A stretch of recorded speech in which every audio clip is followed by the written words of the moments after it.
by changing its density. ये definition में लिखा है कि the shear modulus of fluid is 0. Yes,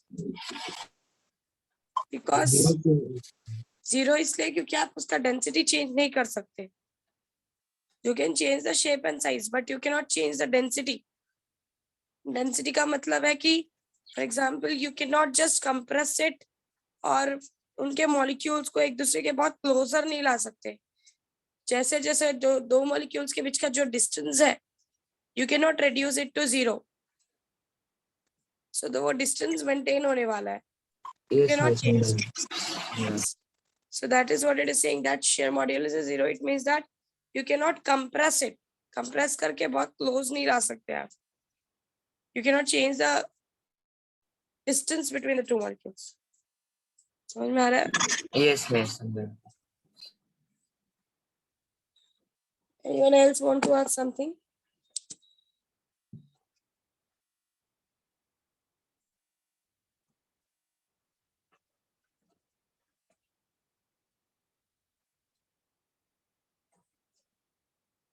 Okay, last time we stopped at what? Sphere of influence. Sphere of influence. Sphere of influence. Okay. Ma'am इसका आप note भेजने वाले? अगर आप लोगों को चाहिए तो मैं भेज दूंगी. Otherwise you can use your printed one. But if you people want, I'll send you. No issue. चाहिए आप लोगों को? Yes. Yes. लास्ट मैंने कौन से डेफिनेशन सिखाए हैं वो बता सकते हो?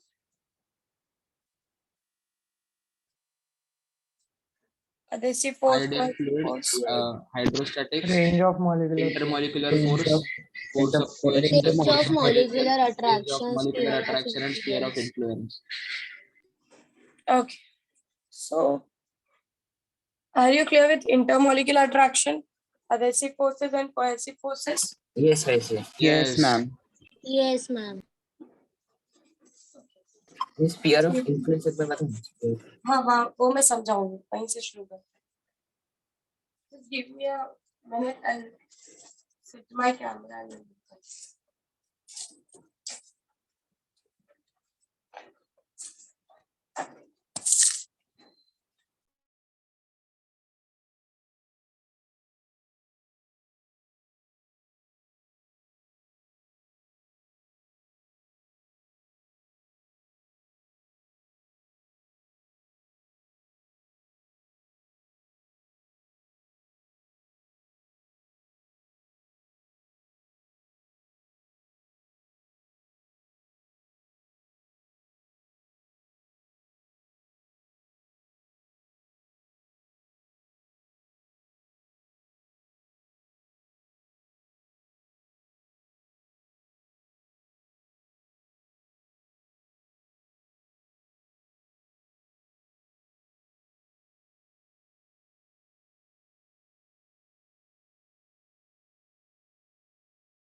Can you people see my notebook? Yes. Yes. Yes, ma'am. Okay. So we started with the intermolecular forces. I said that it is the force acting between the two molecules. Okay. दो molecules के बीच में there is a force which is called as intermolecular force. Now that intermolecular force can be of two types. That is force of adhesion and force of cohesion. Now force of cohesion or force of adhesion, basically what does that mean? Force of cohesion is between the same substances. For example, if you take a bucket of water, so पानी और पानी के बीच का जो force होगा, जो force of attraction पानी और पानी के बीच में होगा, water molecules के बीच में होगा, that will be your force of cohesion. और वहीं पर वाटर मॉलिक्यूल और बकेट का जो मॉलिक्यूल के बीच में फोर्स होगा, that will be your force of adhesion. Is this very clear? Yes. Yes. Yes. Okay. Now next we started with range of molecular attraction. Did I complete it with range of molecular attraction?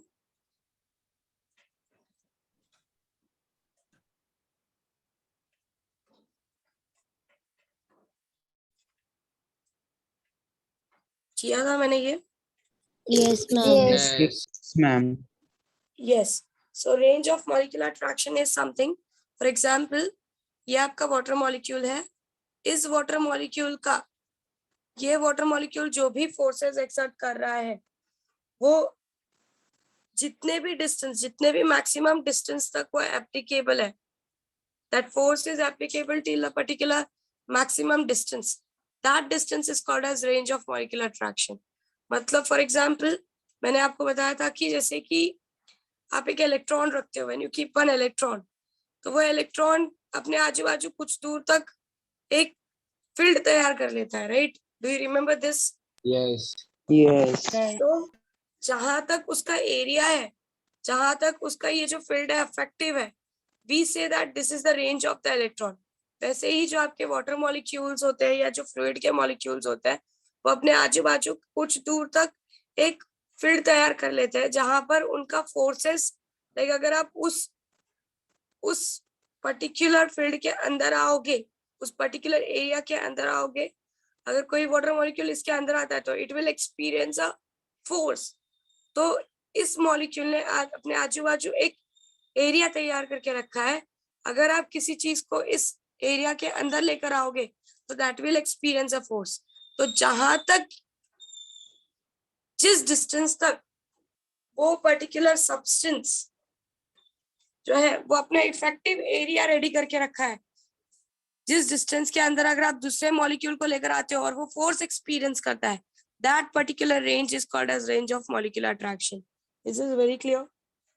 Yes. Yes. It is the Yes. maximum distance up to which the force is effective.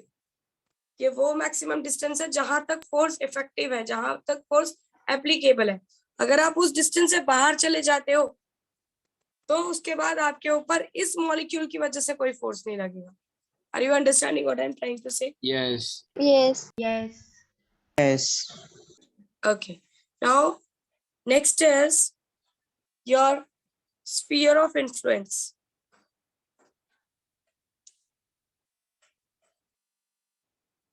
Now, what do you mean by sphere of influence? For example, just keep the molecule at the center. Molecule को आप center पे रखो और molecule को center पे रखने के बाद you just draw a sphere 3D diagram.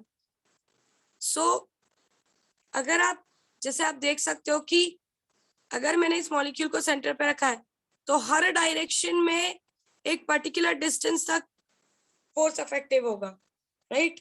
इस Yes. डायरेक्शन में भी एक Yes. पर्टिकुलर तक फोर्स इफेक्टिव होगा. जितना इस डायरेक्शन में फोर्स इफेक्टिव है उतना ही इस डायरेक्शन में भी पर्टिकुलर डिस्टेंस तक फोर्स इफेक्टिव होगा, इस डायरेक्शन में भी पर्टिकुलर डिस्टेंस तक फोर्स इफेक्टिव होगा. So you just keeping the molecule at the centre. Molecule को सेंटर में रखो और इस मॉलिक्यूल को सेंटर में रखने के बाद the radius of this particular, you just draw a imaginary sphere. सच में ऐसा कोई sphere नहीं है. I am drawing a imaginary sphere और उस sphere का radius मेरा range of molecular attraction होगा.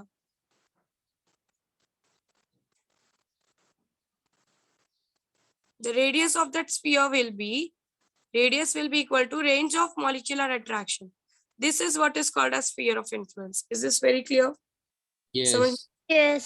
हमने Yes. क्या किया है, Yeah. मॉलिक्यूल को सेंटर में रखा है और फिर एक इमेजिनरी स्फीयर ड्रॉ किया है.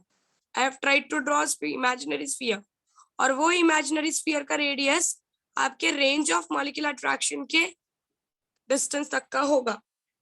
Is this very clear? Yes. Yes. Yes, ma'am. तो ऐसे अगर आप 3D ड्रॉ करोगे, if you will draw 3D तो आपको एक स्फीयर मिलेगा. यहाँ पर आपको एक सर्कल जैसा दिख रहा है, बट अगर आप 3D डायग्राम 3D में जाके ड्रॉ करोगे तो you will find it a sphere. Are you understanding what I am saying? Yes. समझ में आ रहा है Yes, स्फीयर क्यों ma'am. बनेगा? Yes. Yes, ma'am. किसी को यहाँ पर कोई डाउट है? Range of molecular attraction and intermolecular range of molecular interaction and sphere of influence. या क्लियर है जो मैंने कहा? स्फीयर क्यों बन रहा है? Is this very clear? Yes, ma'am. Yes. Yes, ma'am. So all the directions में, that is in the x direction, in the y direction and in the z direction, her direction में एक distance होगा जहां तक आपका force applicable होगा, जहां तक आपका फोर्स इफेक्टिव होगा. तो अगर आप हर डायरेक्शन में ड्रॉ करोगे और आप 3D वर्ल्ड में हो तो you will and up drawing a sphere. अब स्फीयर बनाकर उस चीज को रिप्रेजेंट करोगे.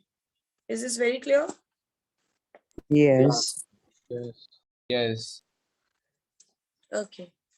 So let's move ahead. Now ये जो स्फीयर ऑफ इन्फ्लुएंस है ना बच्चों, ये हम लोग of course it is a imaginary sphere. आप कोई पानी के मॉलिक्यूल्स पे कोई ऐसा स्फीयर बना नहीं सकते हो, but we are just trying to explain that with this influence, sphere of influence की हर मॉलिक्यूल के आजू बाजू में एक ऐसा डिस्टेंस होता है जिस डिस्टेंस के अंदर ही उसका जो फोर्स है, इंटरमॉलिक्यूलर फोर्स है, वो एप्लीकेबल है. मतलब आपने एक मॉलिक्यूल रखा, उसके आजू बाजू एक स्फीयर बना दिया और बोला कि अगर कोई चीज स्फीयर के अंदर एंटर करने की कोशिश करती है तो वो कहीं ना कहीं फोर्स एक्सपीरियंस करेगी. Are you understanding what I am trying to say? Yes. Yes. Yes. Okay.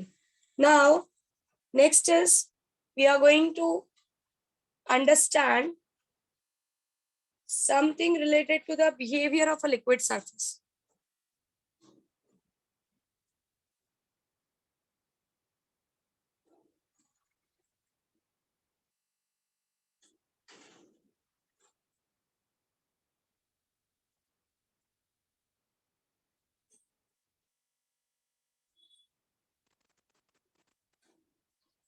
So before going to the behavior of a liquid surface, पहले मुझे ये जानना है कि तुम लोगों को स्फीयर ऑफ इन्फ्लुएंस कितना समझा. Shravani, can you explain me what is sphere of influence? Just can you unmute yourself and just tell me what is sphere of influence? Shravani Patangra, I'm talking to you.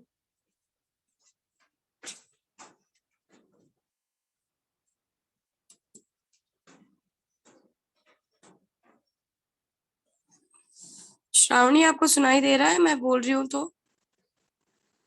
Can you hear me?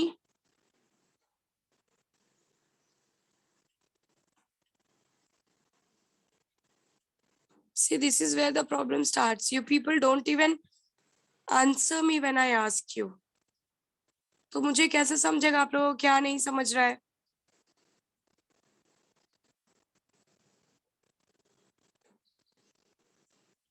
I am going to write your names and I am going to meet you personally if you don't open your cameras or if you don't unmute yourself. मैं नाम लिखकर सीधा सीधा personally मैं parents से बात करने वाली. मत करो आप लोग unmute.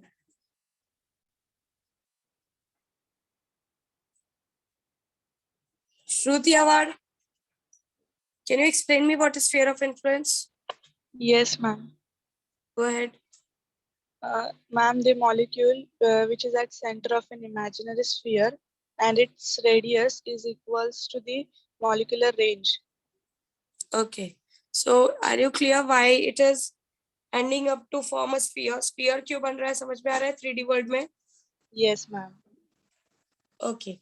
So let's move ahead with the behavior of a liquid surface. And here we are going to understand about molecular theory. We are going to take help of a molecular. This theory is called as, जो आपके liquid surface को समझाने वाला है, that theory is called as molecular theory. Now, what is this molecular theory?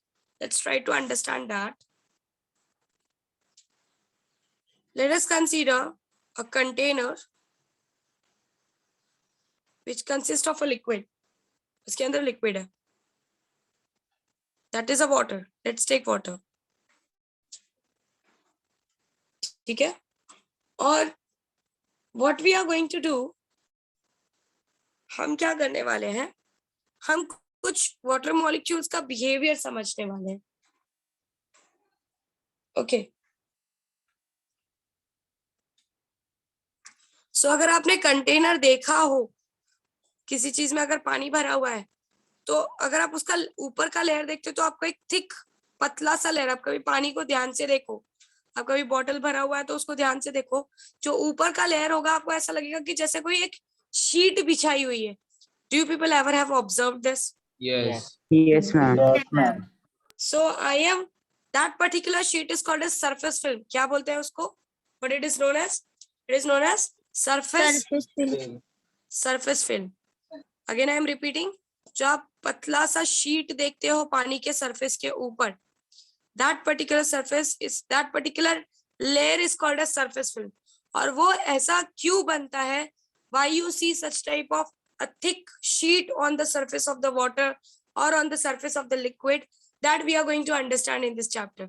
कि वो जो पतला सा शीट, उस पतले से शीट जैसे सरफेस की वजह से you will observe that there are many insects which can walk on the surface of the water. वो पतले से शीट की वजह से ही जो आपको वो शीट जैसा फिल्म दिखता है, जो आपको वो शीट जैसा लेयर दिखता है पानी के सरफेस के ऊपर, that शीट जैसे लेयर की वजह से ही insects can easily walk on the surface of the water. वो एक stretched membrane जैसा काम करता है, वो एक चटाई जैसा काम करता है, एंड वो कंटिन्यूटी देता है जिसकी वजह से आपके जो इंसेक्ट्स है वो इजीली पानी के सरफेस पे चल पाते हैं. So why it is formed, what is the reason behind that particular sheet जो पानी के सरफेस पे देखने के लिए मिलती है, that we are going to understand. Is this very clear what I am saying? Yes. Yes. समझा? तो उस शीट को हम लोग पर्टिकुलरली सरफेस फिल्म के नाम से जानते हैं. We called it as surface film. So here I am considering the surface film to be, मैं उस सरफेस फिल्म को नाम दे रही हूँ, that surface film is PQRS. PQRS. Now I am going to consider 3 molecules of water. मैं 3 molecule लूंगी और उनका स्फीयर ऑफ इन्फ्लुएंस बनाऊंगी. जो पहला मॉलिक्यूल मैं ले रही हूँ, that molecule is somewhere over you, and I am drawing the sphere of influence. यहाँ पे मैंने स्फीयर ऑफ इन्फ्लुएंस बना दिया. That is a imaginary sphere. सच में आप ऐसा कुछ नहीं बना सकते. ठीक है. दूसरा मॉलिक्यूल मैं इसके सरफेस पे ले रही हूँ, यहाँ पर ये वाला पानी का molecule. Can you see it? दिख रहा है? Yes. Yes. सो दूसरा यहाँ पर बना रही हूँ मैं. So first molecule that I have taken is this one, जो सरफेस फिल्म के अंदर है. ठीक है. So some part of the sphere of influence will go outside, हवा में होगा. इसमें we draw it again, it will be much better.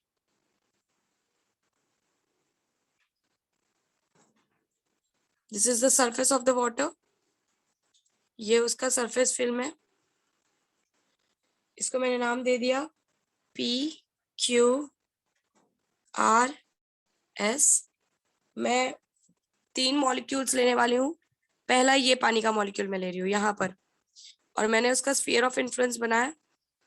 तो कुछ part of sphere of influence हवा में गया है और कुछ पार्ट पानी के अंदर आया है. Can you just see it? दिख रहा है? Yes. And then one I am taking over here on the surface. तो आधा पार्ट जो है स्फीयर ऑफ इन्फ्लुएंस का बाहर जाएगा और आधा जो है वो अंदर आएगा. Right? And the third molecule is deep inside the water. यहाँ पर है. ठीक है. Now let us give the name to this molecules. I'll say this as A, this as B, and this as C. ठीक है. अब just try to understand कि ये वाला जो पानी का मॉलिक्यूल होगा, that is molecule A. आपको क्या लगता है इसके ऊपर जो फोर्सेस लगेगा, the forces that will be experienced by A? What do you think? Zero रहेगा. नेट जीरो फोर्स रहेगा. जीरो बट रहेगा. फर्स्ट ऑफ ऑल कौन सा फोर्स रहेगा? यहाँ पर अब कौन से Intermolecular फोर्सेस आते हैं? Yes. कोहेसिव Since फोर्स रहेगा. हर तरफ से पानी ही अवेलेबल है. If you see at this molecule, ये पानी के पूरी तरीके से अंदर है, तो इसके हर डायरेक्शन में there will be a water. So this is also a water molecule. So और इसके आजू बाजू जितने भी मॉलिक्यूल्स हैं सब पानी है.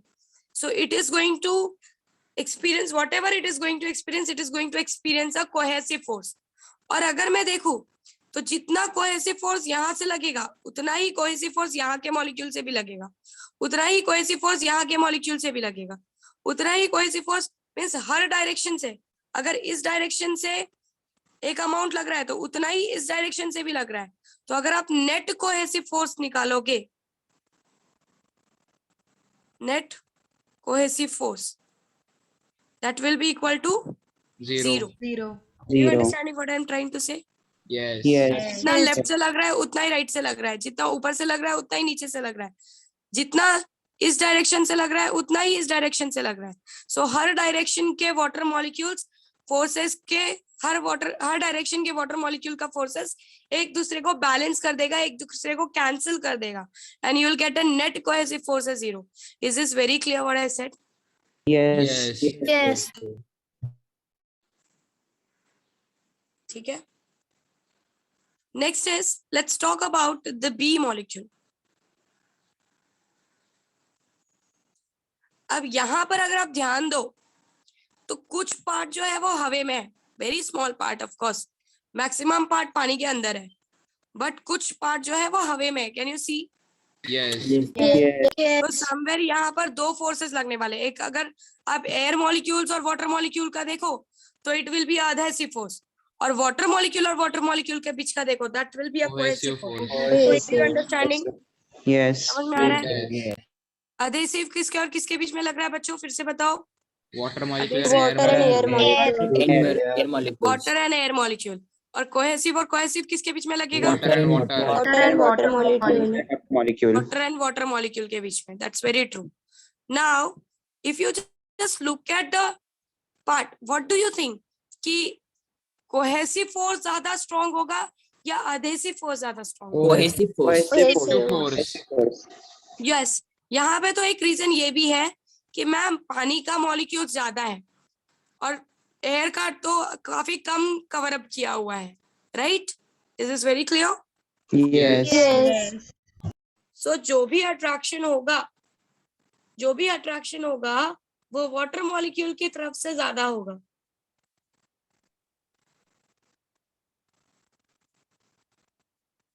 So that is the reason कि यहाँ पर जो आपके वाटर मॉलिक्यूल्स होंगे वो नीचे की तरफ अट्रैक्ट होंगे. They will be attracted towards down, क्योंकि नीचे पे की तरफ इस तरफ लगने वाला ये डायरेक्शन, ये जो पोजीशन है, इसमें लगने वाला जो फोर्स है, जो कोहेसिव फोर्स है, वो काफी स्ट्रांग है. देयर इज अ स्ट्रांग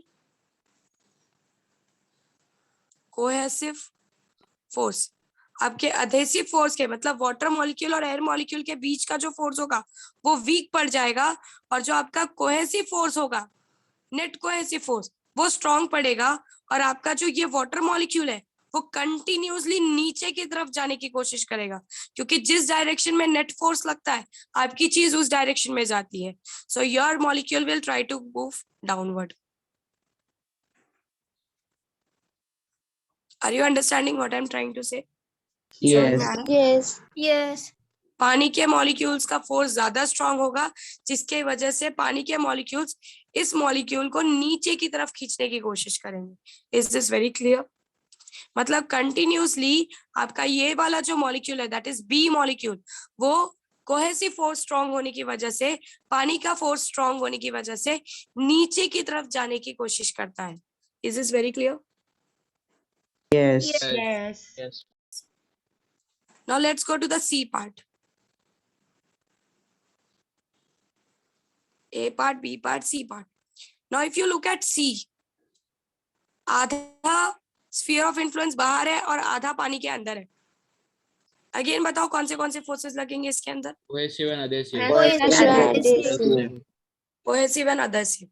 अब अगर आप इस सरफेस के पानी के मॉलिक्यूल को आप देखो बच्चों, ठीक है, नाउ लेट्स टॉक अबाउट कि कोहेसिव ज्यादा होगा कि अधेसिव ज्यादा होगा, what do you think? Equal हो गए इक्वल। इक्वल होगा। हाँ, कितने लोग यहाँ पर बोलते हैं कि इक्वल होगा? Just raise your hands. ये तो कर सकते हो ना बच्चों, सो दैट मुझे लगे कि मेरे बच्चे मेरे साथ है यहाँ पे। मयूर, क्या लगता है? मयूर चौधरी, क्या लगता है आपको? Alok, what do you think?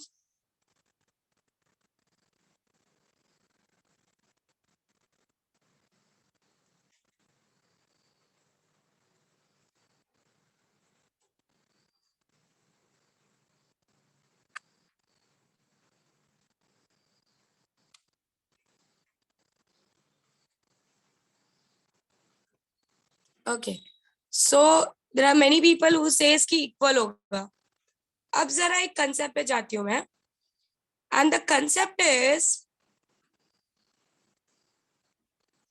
Let's take a container, 2 containers, ठीक है। एक में मैंने पानी भरा हुआ है और एक को मैंने एम्प्टी रखा हुआ है। एम्प्टी मतलब there is a air molecule. For science people there is nothing called as empty, उसके अंदर एयर मॉलिक्यूल्स होते हैं। ये आपने लॉजिक चैप्टर में पढ़ा हुआ है, पढ़ा है ऐसा कुछ? हुआ है लॉजिक चैप्टर आपका? Yes. There is a air molecule. अब मुझे बताओ कि दोनों में मॉलिक्यूल्स किस में ज्यादा होंगे? पानी वाले में मॉलिक्यूल ज्यादा होंगे या एयर मॉलिक्यूल्स में। ज्यादा होंगे? पानी में। पानी में। पानी में। ये बात समझो बच्चों, पानी के ड्रॉपलेट्स एक दूसरे से बहुत क्लोज होते हैं, एयर के मॉलिक्यूल्स एक दूसरे से बहुत दूर होते हैं। मतलब जहां पर यहाँ पर मिलियन, यहाँ पर अगर आप आधे में अगर आप देखोगे तो जहां पर यहाँ पर 100 वाटर मॉलिक्यूल्स होंगे, इस पार्ट में 1 से 2 या 3 बहुत होगा तो 1 से 2 एयर मॉलिक्यूल होगा, उससे ज्यादा नहीं, क्योंकि एयर मॉलिक्यूल्स एक दूसरे से बहुत दूर होते हैं। Are you understanding what I am trying to say? समझ में आ रहा है? मतलब हमको ये आधा आधा दिख रहा है, पर आधा आधा देखकर सिर्फ आपको आधे आधे पे बिलीव नहीं करना है, आपको ये भी तो देखना है कि आप किसकी बात कर रहे हो। यहाँ पर जो वाटर मॉलिक्यूल्स होंगे, वो वाटर मॉलिक्यूल्स का वैल्यू एयर मॉलिक्यूल्स के कंपेयर में बहुत ज्यादा होगा। Are you understanding what I am trying to say? yes, समझ में आ रहा है? यस। yes, जिसकी वजह से वाटर मॉलिक्यूल ज्यादा होने की वजह से जो कोहेसिव फोर्स है on the surface of the water, वो काफी ज्यादा स्ट्रांग होगा as compare to the air molecules का अधेसिव फोर्स। और इसी रीजन से पानी के मॉलिक्यूल ज्यादा होने की वजह से नेट कोहेसिव फोर्स ज्यादा हो जाता है, और ये जो सरफेस का मॉलिक्यूल है ये भी कंटिन्यूसली पानी के अट्रैक्शन की वजह से नीचे जाने की कोशिश करता है। Are you understanding what I am trying to say? yes, ma'am. Yes, yes. So A molecule के बीच में there is no on the A molecule there is no net cohesive force, तो वो कहीं जाने की कोशिश नहीं करेगा, वो काफी आराम से शांति से बैठा रहेगा अंदर, क्योंकि उसके ऊपर हर डायरेक्शन से फोर्स लगकर सारे डायरेक्शन के फोर्स एक दूसरे को काट देंगे। बी मॉलिक्यूल में ऑफ कोर्स दिख ही रहा है कि पानी का मॉलिक्यूल ज्यादा है, तो ऑफ कोर्स कोहेसिव फोर्स ज्यादा होगा, और कोहेसिव फोर्स ज्यादा होगा तो वो सब पानी की तरफ अट्रैक्ट होंगे, दैट इज नीचे जाने की कोशिश करेंगे। सी मॉलिक्यूल्स में आधा आधा है, बट हमको ये बात क्लियर हुई है कि जितना पानी के मॉलिक्यूल्स होंगे आधे में, उससे काफी कम एयर मॉलिक्यूल्स होंगे आधे, इस ऊपर के आधे में, जिसकी वजह से पानी के मॉलिक्यूल्स ज्यादा होने की वजह से ये मॉलिक्यूल भी नीचे की तरफ फोर्स एक्सपीरियंस करेगा और नीचे की तरफ जाने की कोशिश करेगा। Are you understanding what I said? Yes. समझा? yes, Yes. Yes. yes, ma'am. Ashutosh तू है यहाँ पे? Yes ma'am. क्या होगा जरा समझा मुझे तीनों। मैम जब ए वाला मॉलिक्यूल है वो कंप्लीटली वाटर के अंदर है, तो वो सिर्फ वाटर का ही फोर्स एक्सपीरियंस करेगा। डी वाला आवाज तेज कर, तेरा वॉल्यूम नहीं आ रहा है मुझे। फुल है मैम। बोलो अभी। हेलो। हाँ, Yes, ए वाला yes. जो मॉलिक्यूल है वो कंप्लीटली वाटर के अंदर है, तो सिर्फ वो वाटर का ही फोर्स एक्सपीरियंस करेगा। बी वाला मॉलिक्यूल का मैक्सिमम वाटर से फोर्स एक्सपीरियंस होगा या नहीं होगा? होगा मैम। नहीं होगा, मैंने अभी यहाँ पे लिखा है ए वो नहीं- मॉलिक्यूल के लिए नेट कोहेसिव फोर्स 0 होगा। नहीं जो हाँ मतलब जो भी होगा उसका वाटर का ही होगा ना एक्सपीरियंस। आशुतोष तो सो रहा था, जाग जा, जाग जा।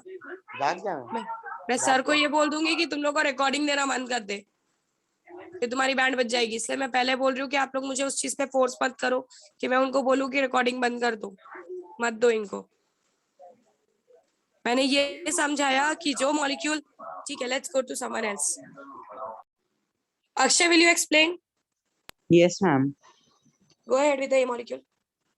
Ma'am, A molecule is completely inside the liquid. So, of course, there will be cohesive force because it is between the same substance.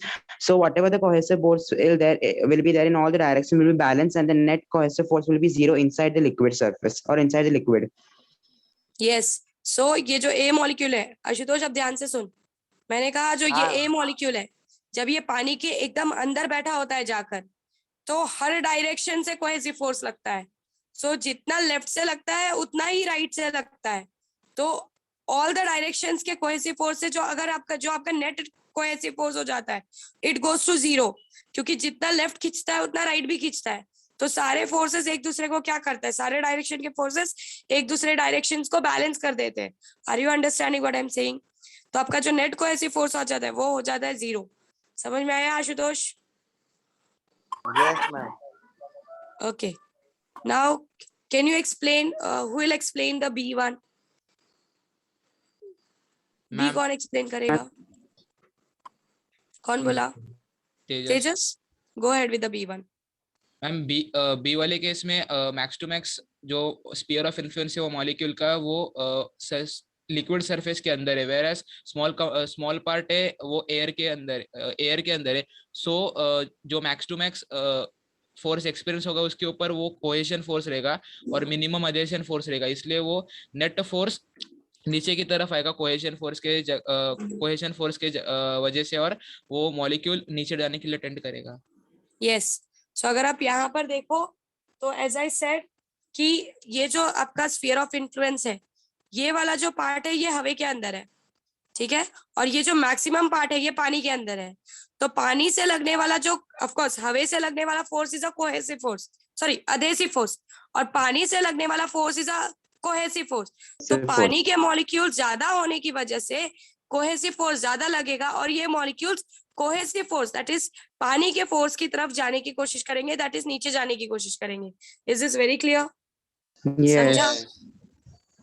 Now C1 कौन एक्सप्लेन करेगा? Who is going to explain me the C? Hello, ma'am. Yes. Akshay, right? Yes.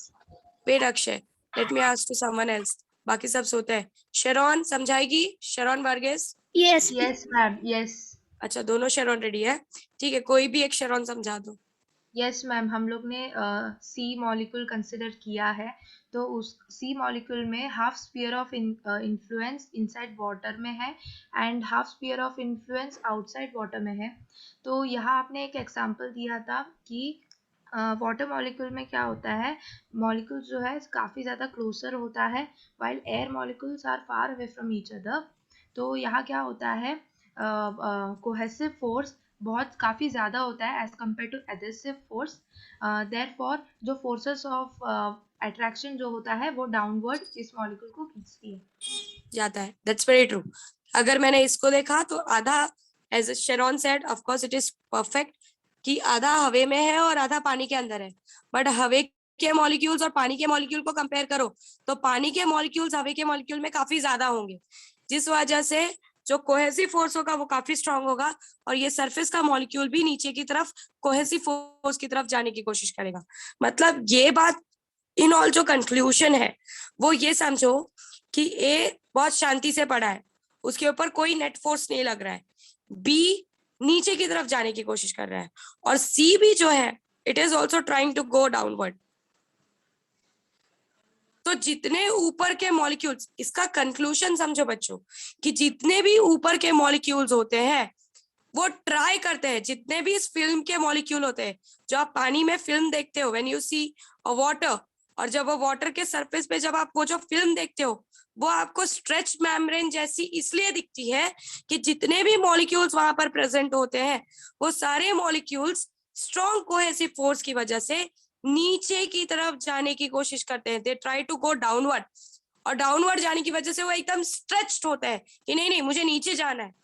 Since उसको नीचे जाने की जगह नहीं होती है but they try their best कि मुझे किसी भी तरीके से, we don't want to leave on the surface, हमको किसी भी तरीके से कहाँ लेकर चले जाओ, we want to go downward. और इसी स्ट्रेचिंग की वजह से, बिकॉज ऑफ दिस स्ट्रेचिंग, आपको वो एक सरफेस फिल्म देखने के लिए मिलता है। Is this very clear what I am saying? समझ में आ रहा है मैं क्या बोल रही हूँ? Yes. सो कंटिन्यूसली जितने भी इस मॉलिक्यूल्स के जितने भी इस फिल्म के अंदर जितने भी मॉलिक्यूल्स होते हैं उनके ऊपर net downward force, net cohesive force in the downward direction लगता है and they want to go inside the water, वो पानी के अंदर जाना चाहते हैं, वो नीचे की तरफ पानी में जाना चाहते हैं, और बिकॉज ऑफ द स्ट्रेचिंग आपको वो पतला सा फिल्म देखने के लिए मिलता है। Is this very clear to everyone? समझ में आ रहा है? Yes, ma'am. Yes. Yes. And यही स्ट्रेचिंग रिस्पॉन्सिबल है आपके दिए के जलने के लिए। जो आपका पर्टिकुलर दिया होता है, जब आप उसमें यहाँ पर लिट करते हो, उसको जब जला देते हो, तो आपका जो ये जो बत्ती है, ये जो अंदर की तरफ आपने बत्ती डाली होती है, और वो जो लेयर होता है एयर का, सॉरी जो लेयर होता है ऑयल का, वो जो सरफेस का लेयर होता है वो कंटिन्यूसली नीचे की तरफ पुश करता है, वो नीचे की तरफ चीजों को पुश करता है क्योंकि उसको नीचे की तरफ जाना होता है। Are you understanding what I am trying to say? Let me draw it again. ये आपका दिया है, इस दिए में आपने ऊपर तक ऑयल डाला हुआ है, ये जो ऑयल का सरफेस लेयर है ना बच्चों, दिस लेयर, ये कंटिन्यूसली नीचे की तरफ जाना चाहता है, जिसकी वजह से there is a force in the downward direction. और ये जो बत्ती आपने डाली हुई है, ये फोर्सेस की वजह से ये जो बाहर के ऑयल है उसको पुश मिलता है कि move inside, just move inside, और वो इस बत्ती के अंदर कंटिन्यूसली एंटर करते होते हैं टोटल फोर्सेस की वजह से, और आपका जो दिया है उसको कंटिन्यूसली ऑयल का सोर्स मिलता होता है because of this force. Mummy बोलती है कि जब तक ऑयल है बत्ती आराम से चलेगी, that is only the reason कि continuously they experience a force, और वो फोर्स क्या करता है, ऑयल को पुश करता है आपके इस पर्टिकुलर कॉटन के अंदर एंटर करने के लिए, and due to this reason cotton को कंटिन्यूसली सोर्स ऑफ ऑयल मिलता रहता है और आपका जो दिया है वो जलता रहता है। Are you understanding what I am trying to say? Yes, ma'am. समझ में आ रहा है? Yes. कहीं यहाँ ना पर कहीं, ऐसा था, यस फिर से बोलो। मैं यहाँ पर जो ऊपर का लेयर है उसका हायर पोटेंशियल रहेगा और नीचे का layer yes yes I am coming to that point, आ रही हूँ मैं, पोटेंशियल के पॉइंट पर आ रही हूँ। बट ये समझा कि ऊपर के मॉलिक्यूल्स कंटिन्यूसली नीचे की तरफ जाने की कोशिश करते हैं क्योंकि there is a force in the downward direction. Yes. Yes.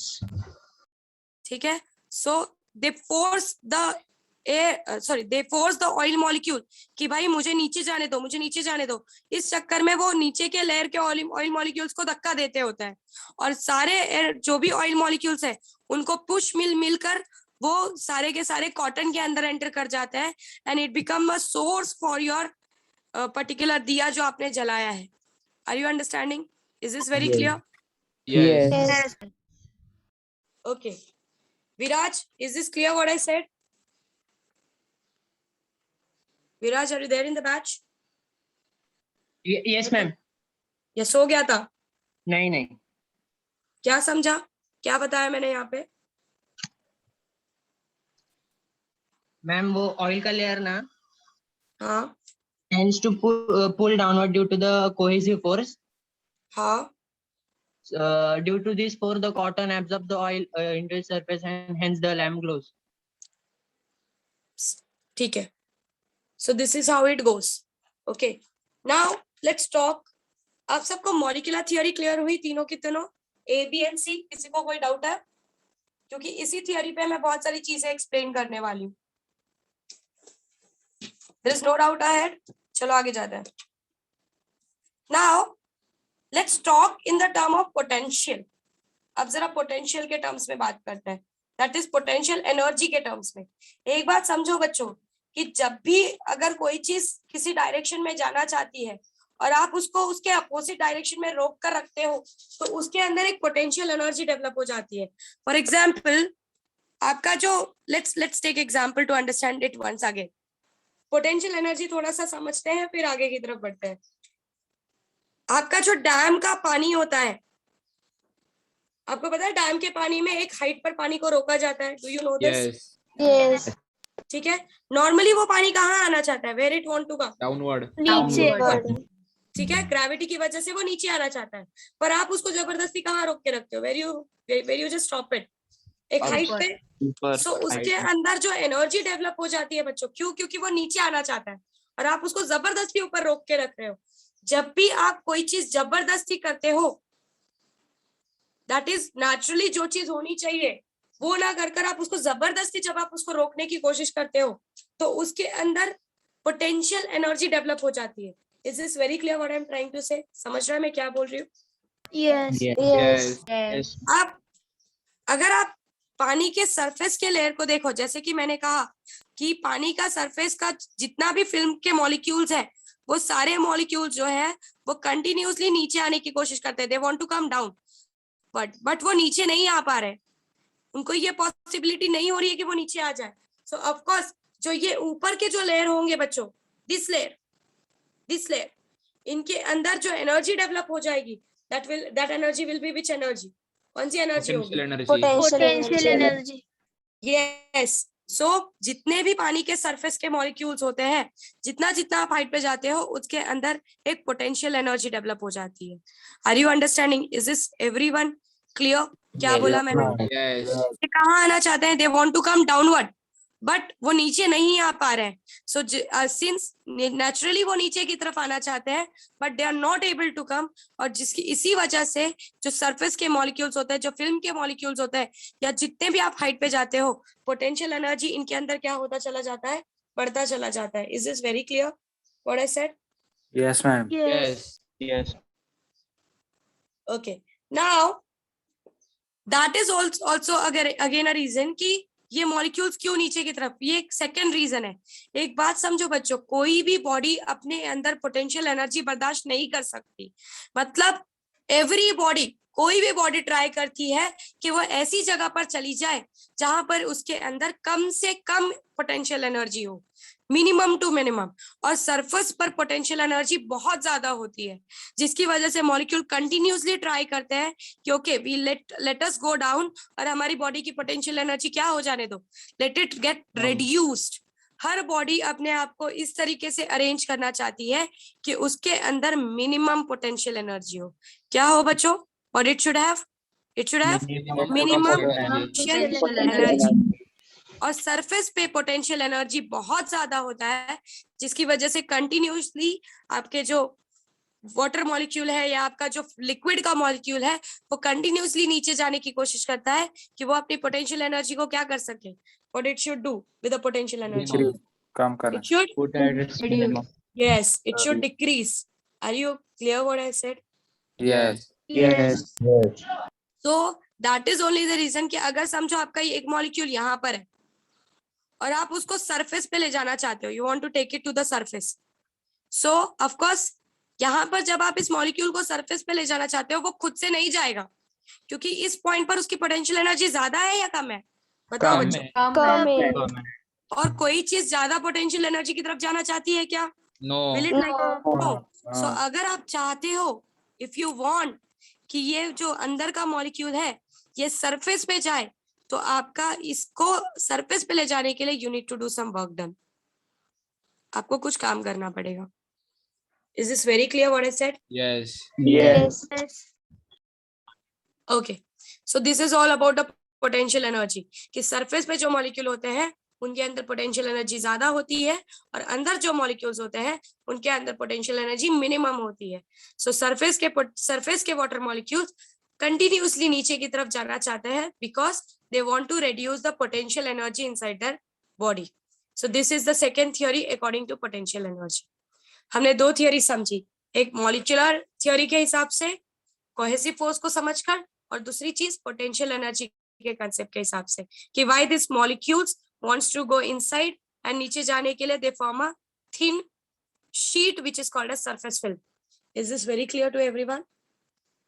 Yes. Yes. So this is how your things works. Even your pen works like that. आपका पेन जो है वो भी इसी रीजन से कंटिन्यूसली चलता है कि आपका जो ऊपर का लेयर होता है, आपका जो इंक का ऊपर का लेयर है, वो कंटिन्यूसली नीचे की तरफ जाने की कोशिश करता है. आपका जो पेन का इंक है, समझो दिस इज अ पेन, ये आपका इंक है, तो ऊपर का जो लेयर है इंक का, वो कंटिन्यूसली नीचे जाने की कोशिश करता है, जिसकी वजह से वो पुश देता है और आपका पेन का जो नीचे का लेयर है, नीचे का जो इंक है, वो आपके पर्टिकुलर पॉइंट से बाहर निकलता है. Are you understanding what I am saying? Yes. समझा? Yes. So this is how your pen write, and this is how your diya or bhakti, whatever you say, it get lit, because of the surface ka molecule that wants to come inside, that wants to go downward towards the container. Is this very clear? Yes. Yes. Okay, let me come to someone.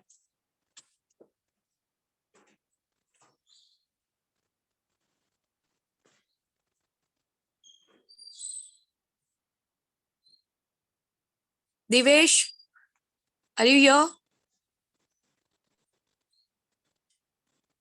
Bihu, are you here? आप हो यहाँ पे? Bihu, are you there in the batch?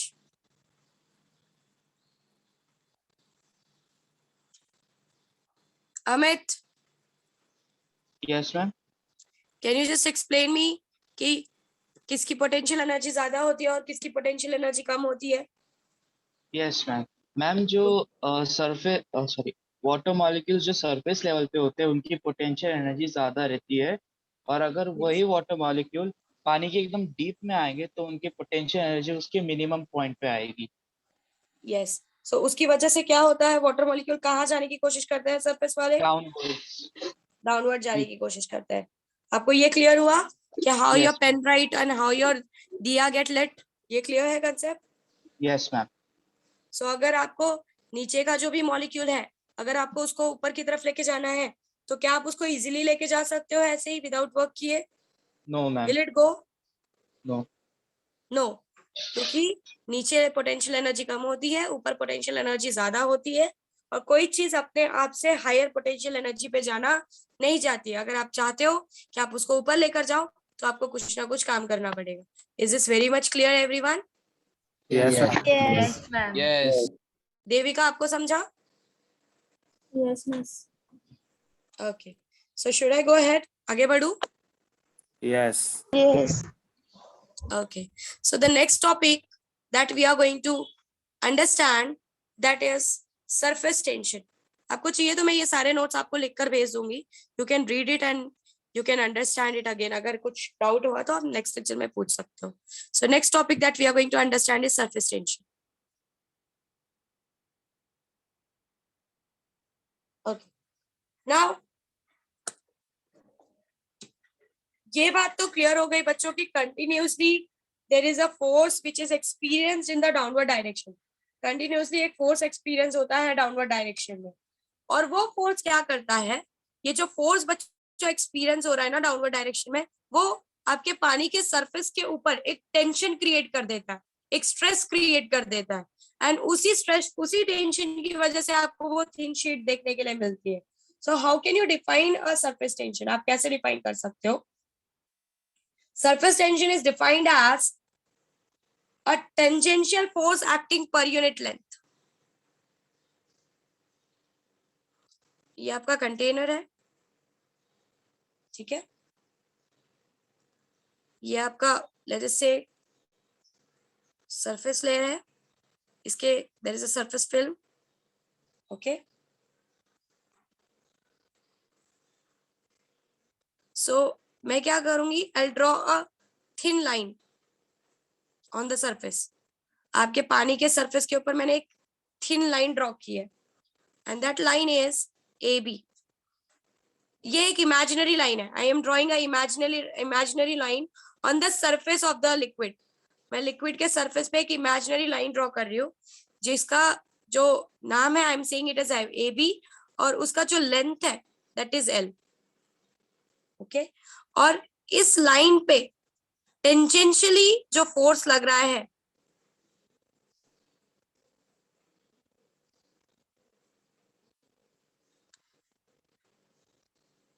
this line is experiencing a tangential force. So the force experienced by this imaginary line is considered, the force per unit length is considered to be the surface tension. T is equals to F by L. That is the tangential force acting on this imaginary line. So the tangential force per unit length gives you the surface tension of the water. Are you understanding what I'm saying? Trying to say? Ma'am repeat करूँ? Okay. Miss नहीं समझा miss. Okay, okay. Let it be. ये आपका surface है, उस surface पे मैंने एक इमेजिनरी लाइन ड्रॉ की है. That line is AB. 2D में कि 3D में? It's just a surface layer के जैसे अभी ये पेपर है, तो पेपर पे मैंने एक ऐसी लाइन खींच दी. वैसे ये आपका जो पानी का सरफेस है, जो Yes. पानी का ऊपर का शीट है, उस पे मैंने एक इमेजिनरी लाइन ड्रॉ की हुई है, like this. पानी के सरफेसेस कंसीडर करो, ये पानी का सरफेस है, ये जो आपका पेपर है ये पानी का सरफेस है, उस पे मैं एक इमेजिनरी लाइन ड्रॉ कर रही हूँ. That's all. मतलब सरफेस के ऊपर है ऐसा लाइन? यस. समझा. So how will you go? You'll imagine an imaginary line, and उस imaginary line पे, उस particular length पे जो भी force experience हो रहा है, जो भी force experience हो रहा है on the two sides, the tangential force acting per unit length, इस length पे जो भी force experience हो रहा है on the two sides, that gives you the tension on that particular layer. So tension on the surface of the water is the force, is a tangential force acting per unit length. इस particular imaginary line पे जो line आपने surface के ऊपर draw की है, उसके ऊपर जो दोनों साइड से forces experience हो रहे हैं, that force per unit length gives you the tension on the surface. Is this very clear? Yes. Yes. मतलब ये सरफेस ऐसा कुछ होता है कि ये फोर्सेस ऐसे होंगे कि जैसे ये खींचना चाहता है दोनों तरफ से इस पर्टिकुलर पेपर को. अगर आप इस पेपर को सरफेस कंसीडर करो तो कुछ फोर्स इस डायरेक्शन से लग रहा है और कुछ फोर्स, और दोनों डायरेक्शन से फोर्स लगकर वो उसको खींचना चाहते हैं, फाड़ देना चाहते हैं. In short I can say it just want to tear it up. So कुछ इस तरफ से खींच रहे हैं, कुछ इस तरफ से खींच रहे हैं, और इस लेयर को they just want to tear it up. ऐसा फोर्सेस लगता है. Are you understanding what I am trying to say? समझ में आ रहा है? मैम वो लाइन के अक्रॉस फोर्स एक्ट कर रहा है, वो बताओ फिर से. लाइन के अक्रॉस फोर्स एक्ट कर रहा है मतलब इस डायरेक्शन से जो वाटर के मॉलिक्यूल्स है वो अपनी तरफ खींच रहा है, और इस डायरेक्शन से जो वाटर मॉलिक्यूल्स है वो अपनी तरफ खींच रहा है. तो ये जो इमेजिनरी लाइन है इसको वो फाड़ देना चाहता है. They want to create they just want to stretch this into two different parts. One is towards left and one is towards right. Are you understanding what I'm trying to say? Yes ma'am, समझ में समझा. आया? Yes. जैसे आप एक paper लेते हो और दोनों तरफ से, आप एक पेपर लेकर दोनों तरफ से आप उसको जस्ट स्ट्रेच करते हो, स्ट्रेच करके उस पेपर को आप फाड़ देना चाहते हो, तो ऐसा एक फोर्स लगता है ऑन द सरफेस.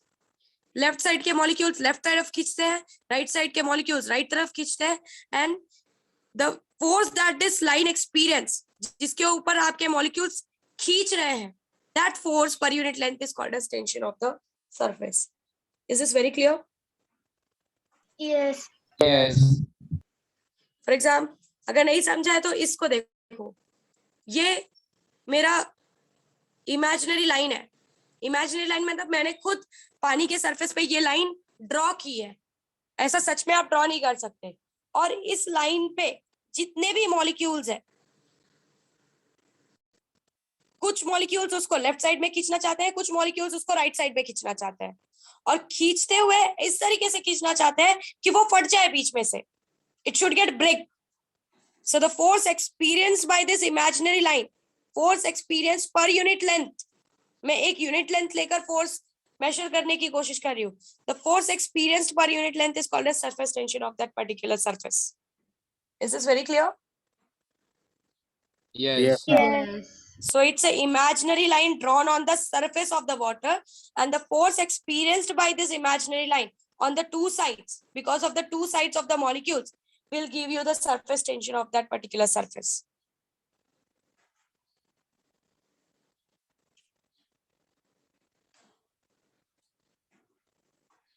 शेरॉन समझा सकती है मैंने क्या समझाया? Yes, ma'am. Yes, ma'am.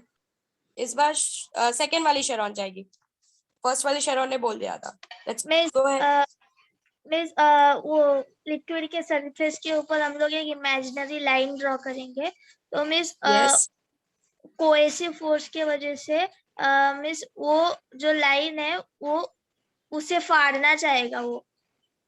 Yes. तो तो उसका जो yes, go यस ahead, तो go ahead. उसके राइट साइड और लेफ्ट साइड जो फोर्स लगेगा वो दोनों को ऐड करके जो फोर्स होगा और उसको divide by the length of the line वो हमें टोटल टेंशन सरफेस देगा. Yes. So दोनों तरफ से there is a stretching. So the force experienced per unit this length. या समझो आपने बकेट रखा है, ये बकेट के ऊपर देख रहे हैं हम, ये सरफेस ऑफ द बकेट है, बकेट के ऊपर का पानी का लेयर देख रहे हैं, उसके ऊपर मैंने एक इमेजिनरी लाइन ड्रॉ की है, बकेट नीचे की तरफ है और बकेट के ऊपर के लेयर को देख रहे हैं, सरफेस को देख रहे हैं, free surface of the water को देख रहे हैं, सबसे ऊपर वाला लेयर. सो उस पे मैंने एक इमेजिनरी लाइन ड्रॉ की है ऑफ लेंथ L. सो ये जो इमेजिनरी लाइन है, ये जो इस इमेजिनरी लाइन के जो मॉलिक्यूल्स है वो दोनों साइड के वाटर मॉलिक्यूल से फोर्स एक्सपीरियंस कर रहे हैं. सो ये दोनों साइड के वाटर मॉलिक्यूल्स इस तरीके से इस पर्टिकुलर पानी के मॉलिक्यूल्स को इस लाइन को खींच रहे हैं सच दैट ये इस तरफ खींच लेना चाहता है और ये इस तरफ खींच लेना चाहता है, टीयर अप कर देना चाहता है. सो यही जो फोर्स ये एक्सपीरियंस कर रहा है line, force per unit length, इस लेंथ पे जो फोर्स एक्सपीरियंस हो रहा है that gives you the surface tension of that particular surface. Is this very clear? Yes. Yes. Devika, are you clear what I said? Yes miss. क्या समझाओ जरा. Miss जो पानी पे एक इमेजिनरी लाइन ड्रॉ किया जाता है उस पे जो फोर्स उसके साइड के मॉलिक्यूल्स एक्सपीरियंस करते हैं या एक्सर्ट करते हैं? एक्सर्ट करते हैं. मतलब जो इमेजिनरी लाइन फोर्स एक्सपीरियंस करता है due to the molecules. Yes. जो मॉलिक्यूल्स उसको स्ट्रेच करके उसको फाड़ना चाहते हैं, उस वो फोर्स पर यूनिट लेंथ, जो लेंथ उस इमेजिनरी लाइन का है उसको सरफेस टेंशन बोलते हैं. ठीक है, क्लियर हुआ? यस. Yes. Yes. आशुतोष नींद से उठ गया यस मैम उठ गया. कि सो रहा है? नहीं उठ गया. तेरा वॉल्यूम इतना कम क्यों हो जाता है? तेरा माइक जरा मुंह पे लेकर आके बात कर. उठ गया मैम. उठ गया? जरा समझा मैंने क्या समझाया? हेलो. हाँ मैम, इमेजिनरी लाइन के जो साइड बाय मॉलिक्यूल रहते हैं वो इमेजिनरी लाइन पे फोर्स एक्सर्ट करते हैं, वो जो फोर्स है उसका और वो जो इमेजिनरी लाइन का लेंथ है वो हमें सरफेस टेंशन देता है. ओके, ठीक है. So tell me what will be the SI unit of surface tension. Formula देख के बताओ जरा, सरफेस टेंशन का SI unit. Per meter. Newton per meter. Newton per meter. Yes, it will be newton per meter. Meter. Okay. और कोई वे है energy के terms में? जरा बताओ. ये फोर्स के टर्म में हो गया. Tell me in the terms of energy. Energy के टर्म्स में जाओ तो क्या होगा unit? Someone can try in the terms of energy.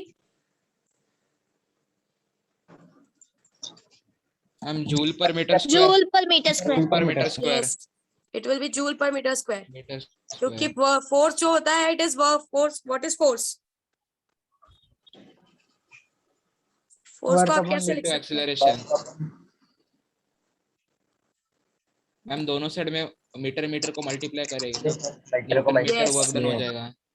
Newton into meter upon meter into metre.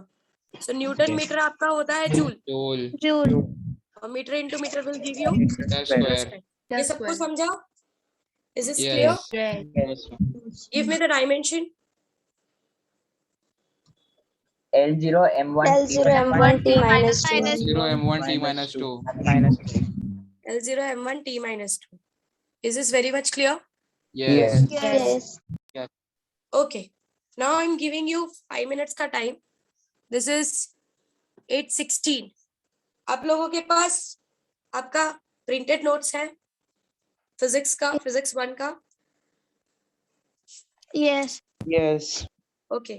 From page number 47 to page number 48. जरा open करो.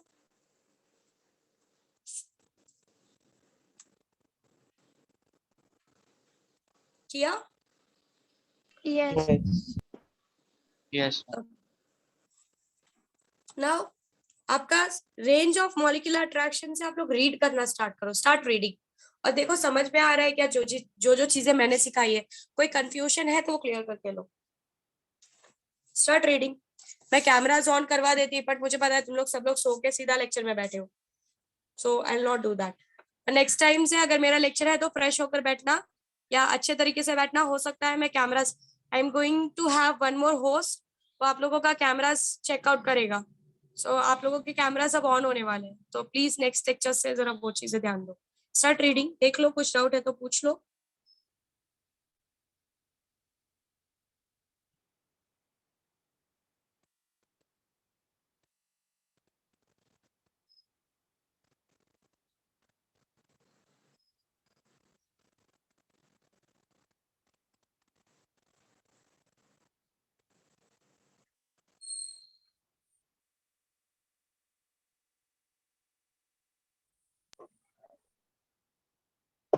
Free surface of liquid क्या है?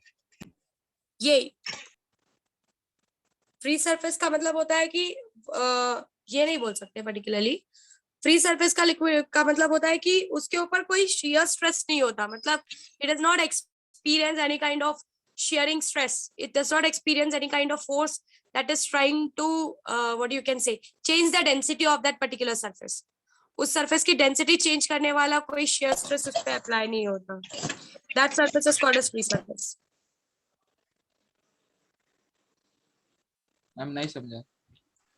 मतलब ये कि नेट फोर्स, आपका जो नेट फोर्स होता है ऑन द सरफेस, आपका वो इस तरीके से होता है कि उसकी डेंसिटी ना चेंज होने का मतलब समझो. डेंसिटी ना चेंज होने का मतलब है कि मॉलिक्यूल्स के बीच का जो डिस्टेंस है वो रेड्यूस ना होना. It should not gate reduce. Yes. Yes. So free surface वो सरफेस होता है जिसपे ऐसा कोई फोर्स नहीं लगता जो आपके सरफेस की डेंसिटी को चेंज करे, सरफेस के मॉलिक्यूल्स की डेंसिटी को चेंज करे. It should not change the density. वो जैसे हैं वो वैसे के वैसे ही पड़े रहे. Such surfaces are called as free surfaces. मुझे आइडियल मतलब वाटर के अंदर आएगा क्या? नहीं, आइडियली बात. आइडियल है. आइडियली है, पूरी तरीके से ऐसा नहीं होता. यस मैम, समझा. So it is the surface of the liquid. It is not inside the water. Ma'am बोलो. मैम वो जो लेयर है सरफेस ऑफ लिक्विड का, वो जो सरफेस फिल्म, उसको बोला कि जो थिकनेस होता है उसका वो रेंज ऑफ इंटरमोलिकुलर फोर्स से इक्वल है. वो नहीं समझा. Okay. For example, this is a container.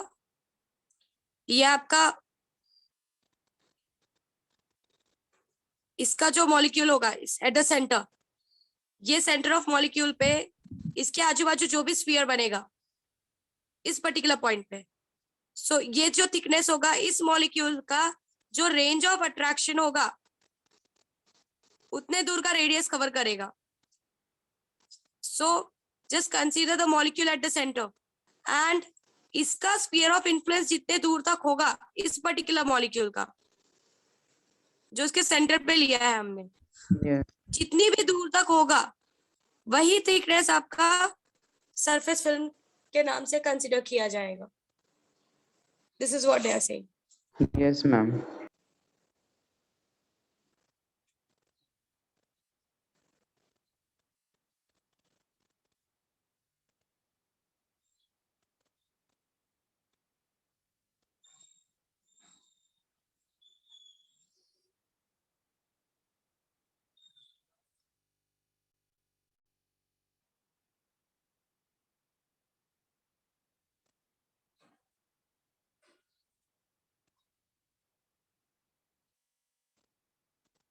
सब लोग रीड कर रहे हैं या सिर्फ यही 3-4 लोग रीड कर रहे हैं? Yes. So this is your surface film. इस सरफेस फिल्म की जो थिकनेस होगी वो इस पर्टिकुलर मॉलिक्यूल के स्फीयर ऑफ इन्फ्लुएंस के बराबर होगी। मतलब जहां पर इसका स्फीयर ऑफ इन्फ्लुएंस खत्म होगा वहां तक इसकी थिकनेस होगी। This is what they want to say, कि जहां पे भी इस लेयर के मॉलिक्यूल का स्फीयर ऑफ इन्फ्लुएंस खत्म होता है उतनी दूर तक उसकी थिकनेस होगी। That thickness, that thick film is called as surface film. And ये जो सरफेस का लेयर है, दिस लेयर, जिसके ऊपर कोई ऐसा फोर्स नहीं लग रहा है जो उसके बीच की डेंसिटी को चेंज करे। Density remains the same. Density remains the same मतलब मॉलिक्यूल्स के बीच का डिस्टेंस चेंज नहीं होगा। सो ऐसे सरफेस को हम फ्री सरफेस बोलते हैं। That is your upper surface of the water. सबसे जो ऊपर वाला सरफेस होता है that is called as free surface, क्योंकि उसके ऊपर फोर्स तो लगता है पर फोर्स लगने से उसकी कोई डेंसिटी चेंज नहीं होती है। मॉलिक्यूल्स अपनी ही जगह पे रह जाते हैं, क्योंकि जितना लेफ्ट से फोर्स एक्सपीरियंस होता है उतना ही राइट से भी फोर्स एक्सपीरियंस होता है। सो नेट फोर्स उसको किसी डायरेक्शन में नहीं खींचता, वो अपनी जगह पे ही रहकर फोर्स एक्सपीरियंस करता है अपनी बॉडी के ऊपर। So that is what is called as the free surface of the liquid. The upper layer, पानी का जो सबसे ऊपर वाला लेयर होता है उसको हम फ्री सरफेस के नाम से जानते हैं।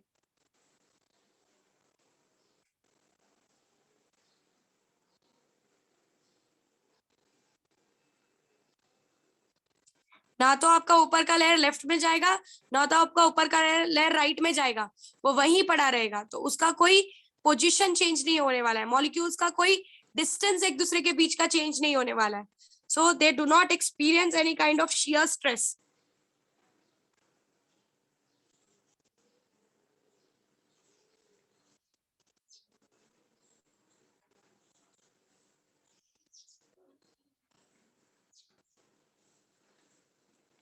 जैसे जब हमने सरफेस टेंशन पढ़ा, just look at this.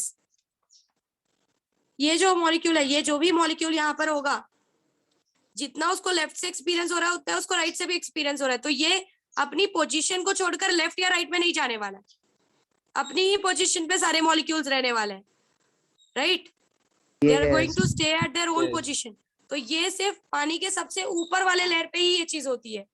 So that is what. बाकी के मॉलिक्यूल्स नीचे के अगर डायरेक्शन में देखो तो वो कंटिन्यूसली नीचे की तरफ जाने की कोशिश करते हैं। यहाँ पर ना तो ये मॉलिक्यूल लेफ्ट में जाने की कोशिश करेगा ना तो राइट में जाने की कोशिश करेगा, क्योंकि दोनों साइड से उसको फोर्स एक्सपीरियंस हो रहा है। So that is why this surface is called as free surface, कि ना तो ये लेफ्ट में जाएगा ना तो ये राइट में जाएगा। It is not going to experience any change in density on any of the side. दो मॉलिक्यूल्स के बीच का कोई डिस्टेंस चेंज नहीं होने वाला है। So they are not going to experience any shear stress.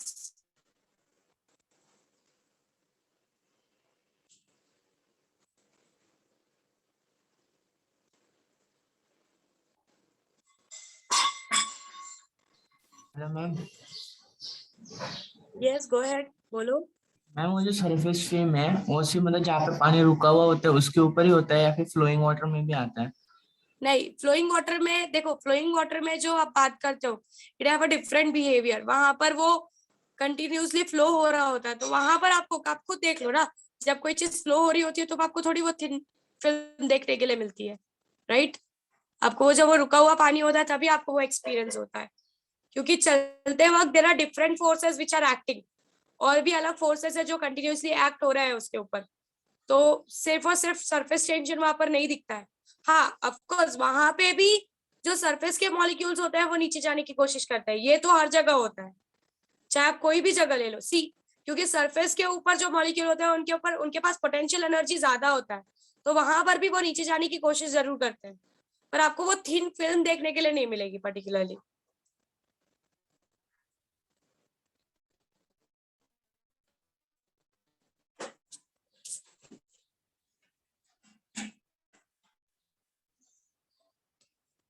सबने रीड कर लिया? Yes. Hello yes, go ahead. Ma'am, इधर एक न्यूमेरिकल दिया है जिसमें फ्लोटिंग पिन है ना, उसका लेंथ 2.5 मीटर दिया है, पर जब उसको सॉल्व किया ना तो उसका लेंथ 2 इंटू एल मतलब 2 इंटू 2.5 मीटर लिया है। ऐसे क्यों है? मैं जब समझाऊंगी सम तब आपको समझा दूंगी वो, don't worry. Sum is Okay. there in the book, right? Yes.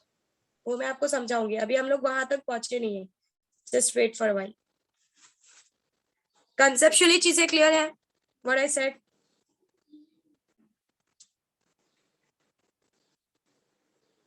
Yes, ma'am. Okay. Now just look at the concept of surface energy.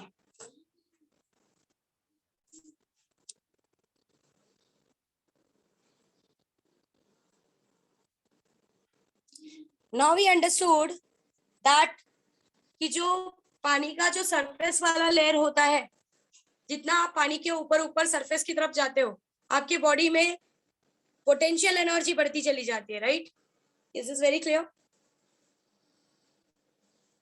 Is this clear और नॉट? Yes. Yes. Yes, तो ma'am. बॉडी में जो ये extra energy आती है, this is called surface energy. इसी को surface energy के नाम से जानते हैं. So the extra energy in the molecules which are there on the surface of the water, उसके अंदर ये जो potential energy develop हुई है, इसी extra energy को, यही जो potential energy develop हुई है, that is called as surface energy of that particular molecule. So just read it away. Read the surface energy also.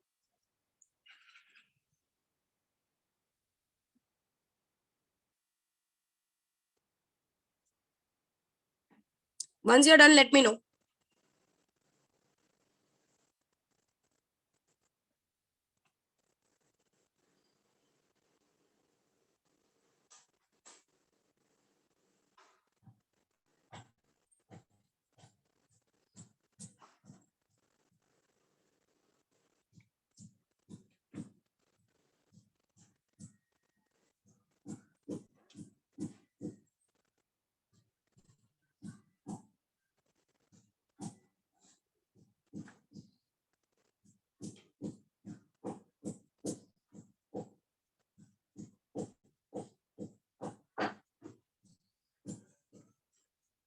हो गया रीड करके? Yes. Yes. Is the things clear? Yes, ma'am. Yes. Now let's come to the point. मैंने आपको आपके दो question solve किए हैं, जो मैंने स्टार्टिंग में, जब मैंने आपका चैप्टर स्टार्ट किया था तब पढ़ाया था. एक मैंने कहा था कि why your water molecules always take a sphere shape, और दूसरी चीज how your lamp get lit, कैसे जलती है आपकी लैम्प. सो लैम्प का लीटिंग का रीजन है कि मॉलिक्यूल्स अपनी पोटेंशियल एनर्जी कम करने के लिए नीचे की तरफ पुश करके जाने की कोशिश करते हैं. एंड आपके वाटर मॉलिक्यूल का स्फीयर शेप लेने का रीजन, सी, जो ये आपके वाटर मॉलिक्यूल होते हैं वो कंटिन्यूसली, एज यू नो, अब आपको ये बात क्लियर है कि कोई भी वाटर मॉलिक्यूल सरफेस पे नहीं रहना चाहता. They want to go inside, right? वो अंदर की तरफ जाना चाहते हैं. Is this very much clear what I am trying to say? और वो अंदर की तरफ जाने की कोशिश करने में वो मिनिमम से मिनिमम एरिया कवर करना चाहते हैं, किसी अंदर घुस सकते हैं किसी भी तरीके से. सो जब वो अंदर की तरफ घुसने की कोशिश करते हैं, they want to take a minimum area, और सबसे मिनिमम एरिया अगर किसी शेप का होता है तो that is a spherical shape.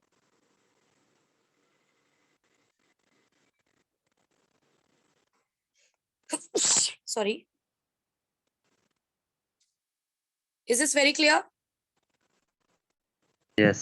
Yes, ma'am.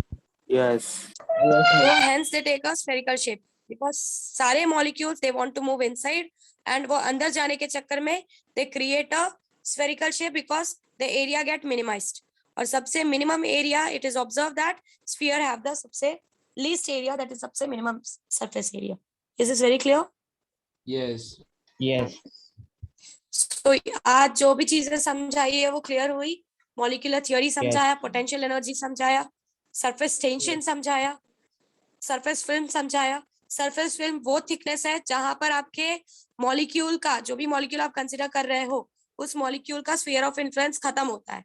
That thickness, वहां तक का ऊपर से आप स्टार्ट करोगे और वो लेयर वहां खत्म होगी जहां पर उस पर्टिकुलर सरफेस के सेंटर के जो मॉलिक्यूल्स होंगे उनका स्फीयर ऑफ इन्फ्लुएंस खत्म होगा. जहां पर स्फीयर ऑफ इन्फ्लुएंस खत्म होता है उन मॉलिक्यूल्स का, that layer is considered to be a surface film.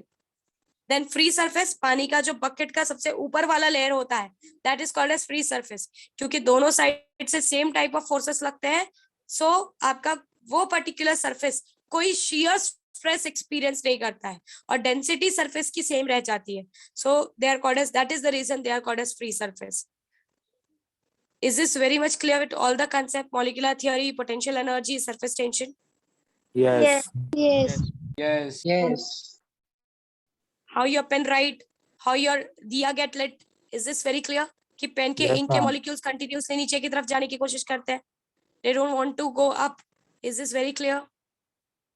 Yes. Yes. अगर मुझे किसी चीज को नीचे से ऊपर की तरफ लेकर जाना है तो मुझे वर्क डन करना पड़ेगा। Is this very clear why we need to do a work done? क्योंकि नीचे के मॉलिक्यूल्स में Yeah. पोटेंशियल एनर्जी कम होती है, ऊपर के मॉलिक्यूल्स में पोटेंशियल एनर्जी ज्यादा होती है। सारे कंसेप्ट्स क्लियर है? Yes. Yes. Yes. Okay. So there is a homework for you then. Till page number 49, question number 38 दिख रहा है? Yes. Yes. Page number 49 question number 38 यहाँ तक आप पढ़ के आओगे। I am going to take over. अब मैं चैप्टर को साथ में लेकर जाने वाली हूँ, क्योंकि आप लोग चैप्टर छोड़ देते हो और फिर बाद में आप लोग बोलते हो आपको नहीं समझ में आ रहा है, क्योंकि आप लोग गो थ्रू नहीं करते हो, आप you don't study. So till page number 39, sorry 49 page number question number 38 यहाँ तक पढ़ के आओ। I am going to take over. Is this very clear what I said? Yes. Yes. Ma'am आज के Yes. सेशन में क्या